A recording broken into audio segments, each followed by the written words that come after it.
झालेली आहे।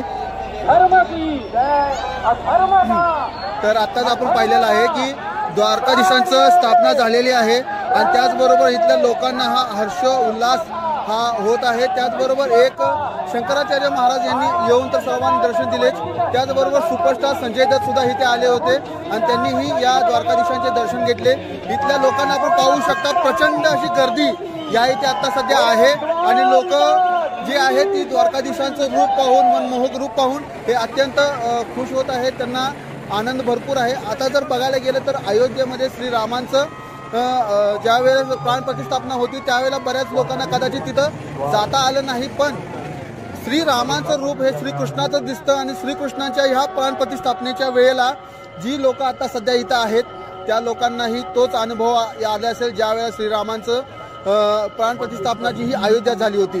आज पाहायला गेलं तर आपले सर्व सनातन धर्माचे लोक, इतर लोक जे आहेत अधिकारी पदाधिकारी, आज इथं कोण छोटं नाही कोण मोठं नाही, आज सर्वजण फक्त देवासाठी आलेले आहेत आणि इथं पाहू शकता ही प्रचंड जी गर्दी दिसते आपल्याला ही तेच सांगते की लोकांना देव हा प्रत्येक जीव म्हणजे देव आणि ह्या देवासाठी सर्वजण इथं आलेले आहेत। आणि आपण पाहू शकता द्वारकाधीशांचं इथं स्थापना झालेली आहे।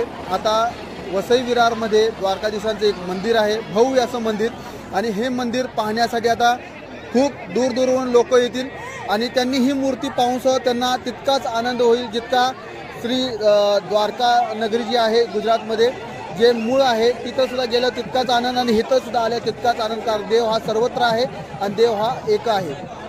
तर आता आपण जाणून घेण्याचा प्रयत्न करू इथल्या लोकांची की काय म्हणणे आहेत।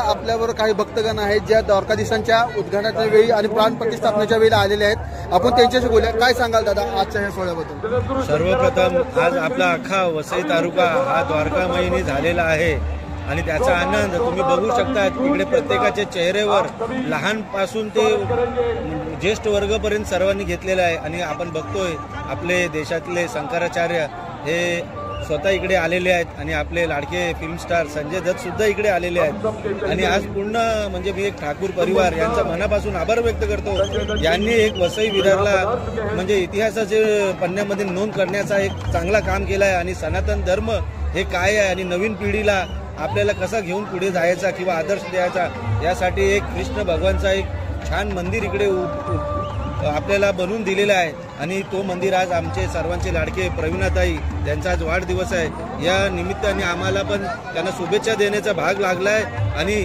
ठाकूर परिवार यांच्यावर आई जीवदानी आणि साईबाबांची कृपा होतीच, पण माझ्या वतीने आता द्वारकाधीश सुद्धा त्यांच्यावर कृपा होत आहे आणि सनातन धर्म हे घेऊन चाललेत, यासाठी मी सनातन प्रेमी म्हणून त्यांना खूप खूप शुभेच्छा आणि त्यांचं अभिनंदन करतो। आपण काय सांगाल, आज हजारोच्या संख्येने इथे लोक आलेले आहेत आणि त्यांनी द्वारकाधीशाचं एक असं मंगलमय आणि एकदम मनमोहक अशी मूर्ती आज या मंदिरात पाहिलेली आहे जी स्थापन झालेली आहे, काय सांगाल तुम्ही? आज मला असंच बोलणार मी, आज जे पालघर जिल्हा आहे, आज पालघर जिल्ह्यामध्ये आज एक नवीन नाम दिलं आहे ते द्वारकाधीश। आपला पालघर जिल्हा विरार एक द्वारकाधीश मंदिराचं नाव फेमस होणार आहे आणि आज जसं आपण बोलतोय, जसं माझ्या मित्रांनी बोलला आज परिणाताचा वाढदिवस होता, त्या वाढदिवसानिमित्त आज वसईकरांना विरार तालुका, वसई तालुका आणि पालघर जिल्ह्यासाठी एक भेट आहे आणि सर्व लोक आजपासून दर्शन करू शकतात आणि दर्शन आता चालू झालेलं आहे। धन्यवाद। मी रोहित गिरी, कॅमेरा पर्सन सुबोध दास सह विरार।